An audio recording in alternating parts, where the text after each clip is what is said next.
Welcome back to another episode of the Pax What She Said podcast. I'm one of your co-hosts, Maggie Loney, joined as always by Perri Goldstein, and we are, as we're recording, less than a week away from the new league year officially starting, which is incredibly exciting. We had planned on doing like a big combine show, big combine recap. We even teased it in our last show, and then so many things happened in free agency. The Bills, some teams just completely blew up their rosters and released players. So we figured there was honestly too much to talk about with the free agent market. So, Perri, do you have any quick thoughts on the combine before we kind of dive here into what the meat of this discussion is going to be today?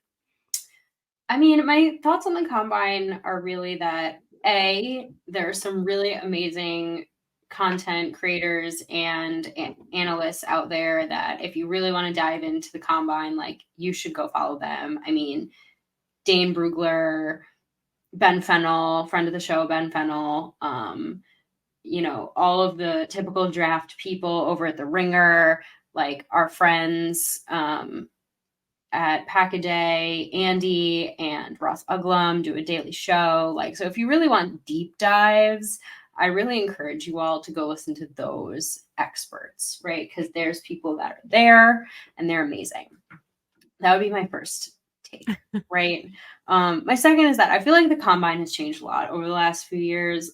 Players feel more empowered to opt out of drills. They'd rather do things at pro days. They have a little bit more leverage, definitely, with the way that college football has changed over the last few years. So it's not the same as it once was, which is okay. Like there's an evolution in the game. And I think that maybe I'm on the side of I support a little bit more player empowerment in terms of like what they want and don't want to do with their bodies. So it's just not the way it once was, right? You're not going to get the same level of testing. Not everybody is out there. Some players really put a lot of stock in the combine. If you're not necessarily like a well-known player who's like a bona fide first-round pick, like this is your opportunity to really shine and increase your stock. And I think that's amazing. For players like Caleb Williams and Marvin Harrison Jr., like you don't need the combine. You don't need to go test. You know where you're going to, get drafted, and great, good for you. More opportunities for other people, and I think that's okay. So I kind of view it like at the SAT and the ACT these days for college. Like it's test optional now. If it's gonna help you get into a better school, great, take it. Submit your test scores. If you think it's gonna harm your stock, you don't have to do it now. And that's kind of cool.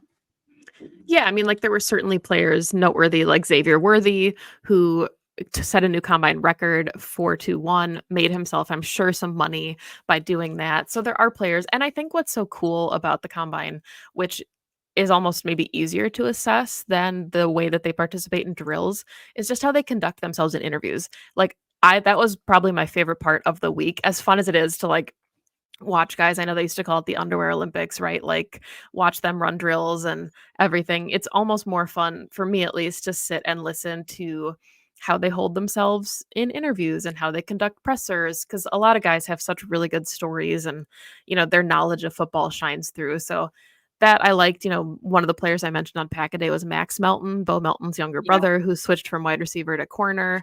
His stock is rising. He had a really good combine. So I think the last thing I'll say on this too is if you are somebody that loves relative athletic scores from Ken LaPlatte, he does an amazing job. Obviously, we know Brian Gutekunst loves those athletic freaks. So check out his website.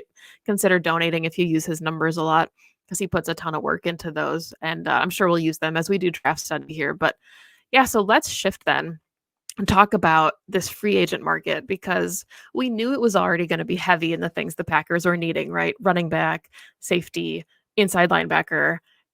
And then something must have gotten in the water on Tuesday and Wednesday, because the market just completely erupted and we saw a ton more movement here right before the start of the new league year. So, what were some of your first impressions coming out of that? Yeah, well, you said it. I mean, I think we originally went in having a few names in each category, understanding who would be available. And then all of a sudden this week, the list grew a lot longer as teams started releasing players and looking at their cap and restructuring. And I think safety is just not, I don't know, maybe teams are not valuing their safeties nearly as much, but we watched Jamal Adams and Quandre Diggs get released this week. We watched Jordan Poyer get released this week from the Bills. I also think Mike Hyde got released, or if he was a free agent already. Either way, that's a name that Packers fans will be very familiar with. So the point being is that the list has gotten much, much, much longer. And my overall arching thoughts, honestly, is that for a team like the Packers, who need probably not just one safety, but Right. two, and who need maybe not just one linebacker, but two, to have a more saturated market plays to their advantage, because you're not only going to have more options, but they're going to be less expensive because they have less leverage to go out and ask for more money because they have just more competition. So in general, like, this week was just great for the Green Bay Packers front office. Yeah, I'm really glad you mentioned the competitive advantage of the salaries. We saw it a couple of years ago and it's trending that way again, where it's not the strongest safety class in the draft. There is an oversaturation of available safeties on the market. And I think we're gonna see a lot more 1-year deals from guys saying, like, this probably isn't my break the bank year. Let me go have a really nice season somewhere in a 1-year deal and use it almost like a prove it year. And I feel for the players in that, a little Mhm. bit, because they deserve to make their money.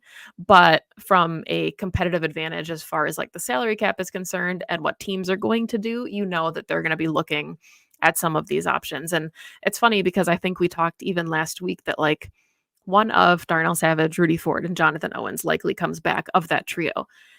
With the way that the market has kind of adjusted itself and the sheer number of guys that are available, I'm not so sure anymore. The Packers might say, like, yes, they still have Ryan Downer as a safeties coach, so continuity, they might want to bring someone else into the room for Jeff Hafley, but they also still have Anthony Johnson Jr. And I'm not saying he's going to be a starter, but there will be a little bit of consistency there. So the way that I thought, like, for sure the Packers would bring back one of those three, now I'm not really sure that that happens. Yeah, it's true. I mean, I also think, like, he's the rookie. They probably want to develop him, give him space. But we also heard at the combine this week that it's probably most likely that Savage is not coming back. It seems like there's just more like mutual interest that both sides would like a fresh start. And that there is like legitimate interest from other teams that think that, like, maybe they can retool some of Savage's like first round pick, athleticism and tools, and he can just be used elsewhere. Which, again, I wish for Savage to go on and have a good career, and that maybe just like I said, the fresh start somewhere else is probably what's best at this point, and that there are teams that are interested in him, and it's just not. One of those teams is not Green Bay. Another thing that happened this week too is that we reached the franchise tag deadline, right? So we saw a number of players get franchise tagged. I think we can debate the merits and the likes and dislikes on the franchise tag for another day. But the franchise tag happened, which I think is always an interesting deadline, because it does reshape the free agent market. Who you think is going to be available may not always be available. I know that, Antoine Winfield Jr. was seen hanging out with Jordan Love, and, everyone loves to speculate. Jordan Love is out here recruiting. Quite frankly, I never buy into that, because they could just be friends. Right. Just like, we saw Keyshawn Nixon hanging out, with Deebo Samuel. They're probably just friends. We just saw Matt LaFleur and Matt Eberflus together. Don't think At a there's Marquette game, right? Exactly. Like, these are human beings who love to spend time together. But I say in jest. However, the Bucks franchise tagged Antoine Winfield Jr. with the hopes of getting him on a long-term deal. Naturally, like, that makes perfect sense. If I was the Bucks, I would do the same thing with a player like Winfield. Same with Kyle Duggar, right? He was transition tagged by the Patriots, meaning that they can kind of match whoever like wants to go and get Kyle Duggar. So it's not necessarily the same thing as a franchise tag, but he is now, I think, off the market. So it's interesting, right? It's interesting to see who was taken off the market before they even become available. The Lions re-signed Emmanuel Mosley. L'Jarius Sneed was franchise tagged by the Chiefs. Jalen Johnson was franchise tagged by the Bears. Not that I think the Packers are ever interested in Jalen Johnson. But, things like that. People who weren't franchise tagged, also really interesting, right? The Ravens opted to not use their franchise tag on Patrick Queen, right? So he's going to become available. Again, I don't know if that's someone who the Packers are going to go after, but it's like who is and isn't used happened this week. So the market is now like set up. Yeah, and I mean, lots of really good names, like you mentioned, kind of starting here with the safeties. Cameron Curl, Justin Simmons, Xavier McKinney. I think Cameron Curl's probably not in the same sphere, but Xavier McKinney, a huge one. I know a lot of Packer fans are really interested in from the Giants. Justin Simmons, a surprise release, obviously, from the Broncos. Jordan Poyer, you mentioned already, Micah Hyde, some Bills names popping up that, I think everyone is surprised by to see that. So the market will be available for the Packers. And, you mentioned, I don't know why you'd rush into potentially signing these guys early. You're probably going to kind of let the market establish itself. Like, I'm not sure anybody wants to be the first signing ever because you want to see someone else kind of set the market. And then, for negotiation purposes, like what's available. But yeah, these names are all, I think, going to be coming off the list here pretty quickly. It's a good year for the Packers to need some safety help. Yeah. So I think there's an important distinction here as well. So you mentioned a number of names, and I think they're all within like worthy of conversation, right? And I think, we're bringing up safety because to me, it's the most likely position that the Packers are going to sign in free agency, that and inside linebacker. And you mentioned Xavier McKinney, you mentioned Justin Simmons, you mentioned, there's Geno Stone, there's Julian Blackmon, right? There's Jordan Poyer. And all those names are, I think, well worth discussing, but they also are, I think, in two separate categories. Right. There's players like Xavier McKinney who are free agents who the Packers could not sign until the league year begins March 13th, yes. Right? But then there's players like Justin Simmons and Jordan Poyer who were released from their teams, which means they can get picked up whenever. And to your point, I don't know why you would sign any of those players in that second half bucket because they can just get signed whenever, right? So you want to see, to your point, I think you make a really good point, which is like, let's see what the market is. Let's see who, that first free agent signing is, like where they set the market at. And then you can go and make a deal. I would love to see Jordan Poyer on the Packers. I think that's my number one choice. That's maybe not everybody's number one choice. I think it's probably Xavier McKinney, just given age, right? But Jordan Poyer has been playing at a high level for a very long time, even though he's in his early 30s. I think if you are thinking about the Packers in like an all-in Super Bowl run perspective, like, yes, they're in a youth movement and you should be in a youth movement, but at some point you do want some kind of incredibly strong vet presence on either side of the ball. Right now, it probably means on the defense because that's where their largest holes are. And I think we'll switch. There's one position group on the other side of the ball that we're going to talk about in potentially free agency where, you want, especially in a single, potentially like more single high safety look that we think Halfley is going to run. If my last line of defense is going to be anyone, I want it to be someone who's been playing the game at a very high level for like a decade plus, right? And I know that he was hurt and, but the Bills are releasing players left and right because of cap space, not because the player, I mean, they released Tre'Davious White, like they released one of their starting offensive linemen simply because they do not have the room to hold them anymore, not because these players cannot play any longer. So that's where I stand. And I think he will be a lot cheaper than a Xavier McKinney, who you potentially might be overpaying for. I'm curious your thoughts on this, and I think these are two like really good transitional players to talk about the next position group that is kind of on our list. You alluded to it already on the defensive side of the ball, but inside linebackers, you could argue, that inside linebackers and safeties are kind of going more hand in hand as we're seeing bigger box safeties kind of filling that middle of the field defense. And two names that are really intriguing to me who have had down years and could use a career rejuvenation are Jeremy Chin and Isaiah Simmons.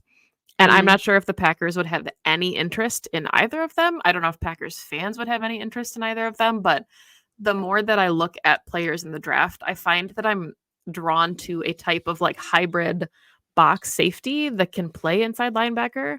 Really, And you? You are drawn to those kinds of players? I'm shocked. and those are just two names that are really interesting to me because if you talk about Jeff Hafley liking to play that middle of the field closed style defense, we know Quay is athletic, but he has some strengths and weaknesses to areas of his game. And I'm curious if we could see them target a very specific type of safety or inside linebacker that they don't feel they can get maybe necessarily in the draft in free Yeah. agency. And Simmons and Chin come to mind. Yeah. I mean, I think I loved those two players when they were coming out of the draft. I mean, namely because of what you just said, which is that they're very unique. I think about them like center fielders in baseball. Yeah. They can roam and do a lot of different things, like a very athletic, high level. And I think Simmons was always especially a player where when he was coming out of the draft, people were like, how are they going to use him? When you get drafted to a team, it's like, this player is going to have to go to a team where you're going to have to be very creative with how you use him, because if you use them incorrectly, they're not going to excel. And again, I don't know Jeff Hafley from a hole in the wall at this point, but maybe someone a little bit more creative from a college level scheme could find, an Isaiah Simmons type player and utilize him in a more creative way. I think those are good names to keep an eye on. And again, to your point, I don't know if the Packers are like bargain shopping this year, Right. but they're definitely not 2019 Smith Brothers, Amos, Turner, go all in for big swing shopping. They're somewhere in the middle. And I think those two players like fall into that category. Well, and I think the Packers kind of have the luxury of not having to take big swings this year. Like you talk about, yes, they have the potential to make a Super Bowl run. So you want them to take high risk, high reward kind of players. Like if they think they're one player away, they absolutely should go get that one guy. Fair But enough. this is a really good year for them because they have so many draft picks in the top 100. They've got that additional second rounder. Like they've got the third rounder from the Russell Douglas trade. Like I think they have like 6 picks inside the first couple rounds or the Mhm. first couple days. So yeah, they absolutely can say like, hey, we're gonna go in. Like maybe they love Drew Tranquil. Right. Like, sure, let's go spend some money on him and then we can round out the rest of the room in the draft. Like they do have the luxury at least of saying, we've got some really high value picks here and we'll see what happens. It was funny that you bring up both those players because you know what both those players have in common? Both of them had perfect RAS scores. Yeah, Jeremy Chin and Isaiah Simmons both had 10.0 RAS scores. that is funny. Did I you know forgot about that? that.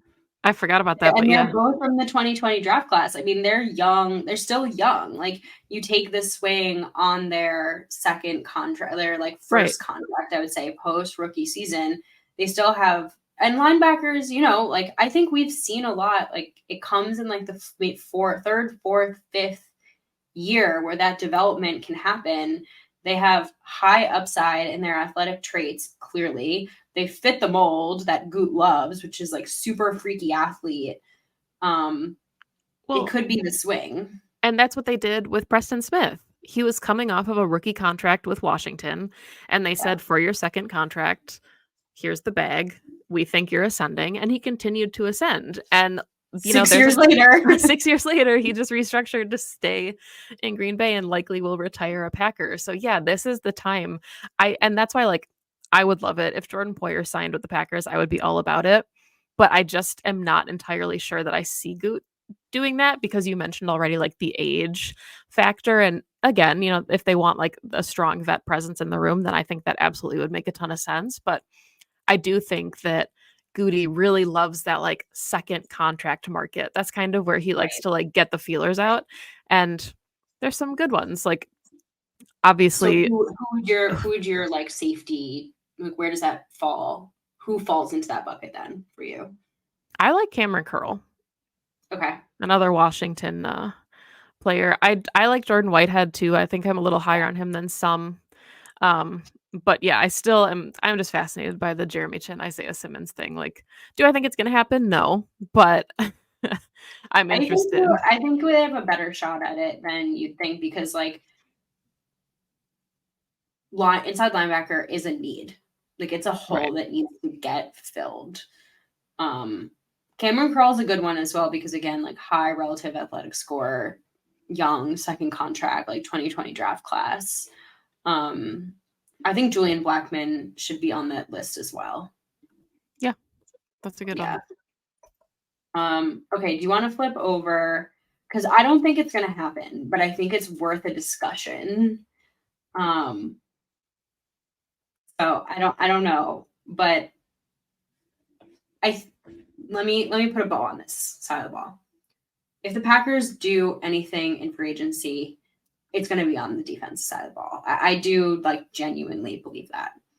However, I do too. there's a small part of me, given that they quote unquote made inquiries about Jonathan Taylor, that we still haven't heard anything about Aaron Jones, that we know that they're not bringing AJ Dillon back. Every single running back is available. This is one of the wildest, most robust running back free agent markets that we've Yes. seen in a really long time. And once again, like we mentioned earlier, the more availability there is, the less expensive these players are going to be. It makes I think there's a good chance. I don't like it. I'd rather get someone in the draft, someone young, someone fresh, not waste money on a running back. If you're going to pay money for a running back, I want it to be Aaron Jones. I'm going to be very clear about that. However, I do think there's a good chance that they go and get one of these free agents. How do you feel? I 100% agree. Just to put a bow on the inside linebacker conversation, Sion Takitaki is my under the radar pick for inside linebacker. I know all of the things about him because he played for the Browns, and obviously I'm forced to follow the Browns very closely, but he had a really strong relative athletic score. So just, just a little under the radar prediction inside linebacker. I don't think he'll cost a ton of money, but yeah, no, I think it makes a ton of sense for the Packers, and I agree with you. I don't want them to be spending that kind of money on a running back, but if we were comfortable with them bringing AJ Dillon back for a couple million, then we should be comfortable with them using those same resources to bring in someone that they feel better about, right? Like I'm with you that Yeah. Aaron Jones needs to be the guy above all else. Like I don't care who they bring in, it needs to be Aaron Jones, but let's say they were going to give AJ Dillon 4 million. If you want to go sign like I don't know, Alexander Madison for 4 million, like you like his game better, sure, then yeah, but I don't think that should deter them from taking a running back in the first couple not round 1, but in the, like probably on day 2 or early day 3 because I think it just gives you a buffer too, right? We saw Aaron Jones dealing with injuries. A rookie, you're probably not going to want to be your bell cow back, so they're going to need a third. And if they're not feeling like Emmanuel Wilson or Patrick Taylor, some of these guys are going to be that strong third option. This is the market for it, and Yeah. you can spend as much or as little as you want. Yeah. Yeah, it's true. You make a good point that like you really can wait to see where the market shakes out because you don't have to make a big swing at any of these guys. Nobody got franchise tagged. Nobody's going to garner a big contract. I think even Saquon Barkley is going to have to take one of those like 1-year prove it deals. Like it's kind of sad the way that running backs are valued. But again, like there's not a world where I see the Packers shelling out any kind of like big contract. To me, look, I think the Aaron Jones deal is going to get done. Whatever like restructure they're planning on doing, it's going to get done. So it's really about like who complements Aaron Jones, and then who are they going to take in the draft? And I think I kind of actually see them going through the draft first, and then coming out of the draft with whatever running back they take, Blake Corum, and then deciding, okay, who's the third, because they have Emmanuel Wilson. They'll probably pick up a few guys on the practice squad and then want to round out that room with one of these free agents. I mean, there's a long list here of people who are available. I mean, they could take a Jerick McKinnon, right? A more like pass catching back if they want to go that route.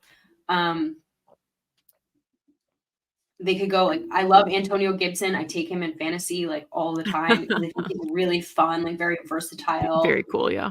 Yeah, like more like wide receiver type. Although I feel like he kind of fits he's like a Jaden Reed light, like, you know, like Jaden Reed's like just more athletic version.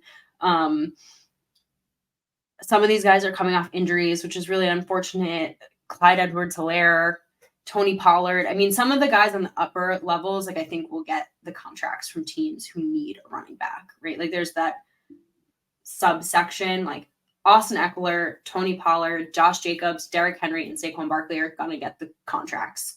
They're not going to be with the Packers. So then it's like that next level of like who's going to fill in. It's just a matter of seeing like who they take in the draft.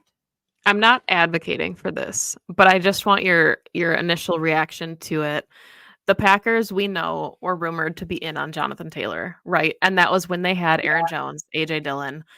How would you feel if the Packers had Aaron Jones and Saquon Barkley? Like, how would you feel if they just went in and made like a huge splash at an additional running back to pair with Aaron Jones? Like the thing is that I would love it. You know, like it would be awesome. I don't want. It'd be an abundance of riches. It would depend on what they did with everything else. If I felt like they went out and got the linebacker and they got the safety and they hit the draft and they happened to also through that get Saquon Barkley out of the deal, awesome.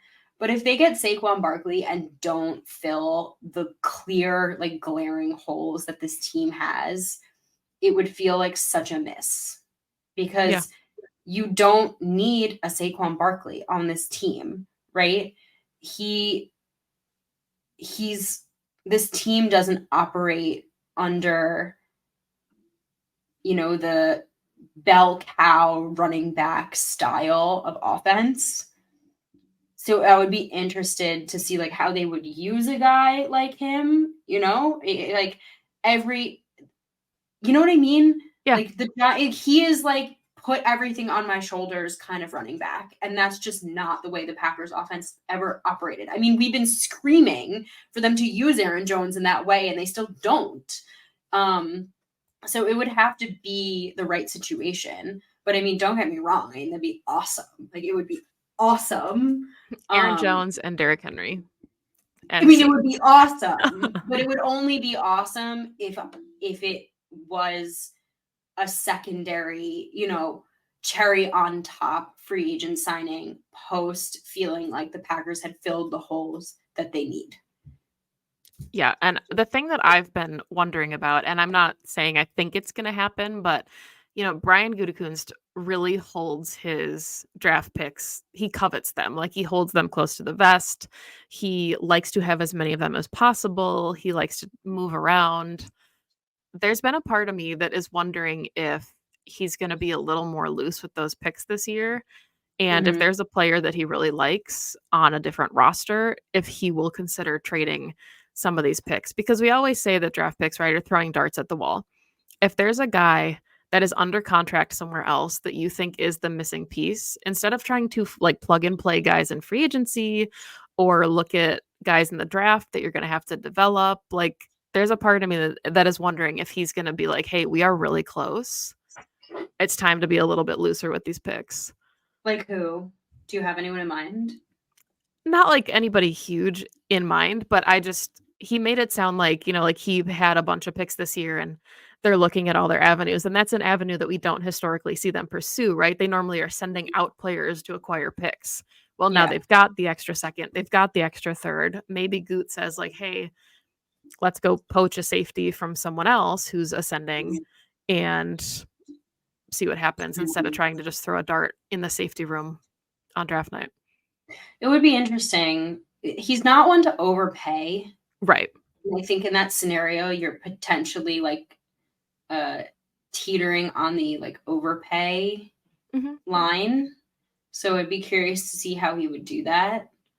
But you're right. I mean, when you acquire, the extra picks with a Rasul Douglas trade, or you acquire the extra picks with an Aaron Rodgers trade, you maybe feel like you have that ammunition that you didn't have before. You can do a move like that. Draft day trades are fun and exciting. So, any final thoughts on this week? Because we're heading into free agency, so we've got more to come. But this was an exciting week. I was going to say, I think our next show is probably going to be wrapping up the initial surge of free agency. Because, like we said at the top of the show, it starts on March 13th. And we know that there's going to be the little tampering window where we're going to get like glimpses and ideas of who's going to go where. But yeah, it's going to start heating up next week. And that's when it'll really start feeling like we can get into draft study, right? Because it's fun to like players and it's fun to have draft crushes. And for all we know, Packers are going to go out there and sign like 2 big name safeties, and they're not going to look at safety again until the 4th round. So I always like to, see kind of how the chips fall in free agency to see where the roster holes are. And that's what this week is going to do. It's going to be a lot of fun. It is going to be a lot of fun. This was already fun. I love free agency. It's actually hot take. I love it more than the draft. I just love seeing where players go and land, and how we fill our roster. So with that, we will be on the lookout for what the Packers do. If the Packers do anything, it will probably not be the first wave. It never is. So be patient. And we'll be back with any updates. I'm sure there will be new players to talk about. So with that, you can find the show wherever you get your podcasts, download the audio, listen to YouTube at Pax What She Said. Follow Maggie at Maggie J. Loney. Follow me at Perri _Goldstein. Follow the podcast, PWSS Podcast, on Twitter. Thank you, as always, for listening. We appreciate it. Bearing with us through the drought that is the off season, but we are getting into some fun stuff. March and April are really, really fun. So thank you, as always, and go Pack Go. Go Pack Go.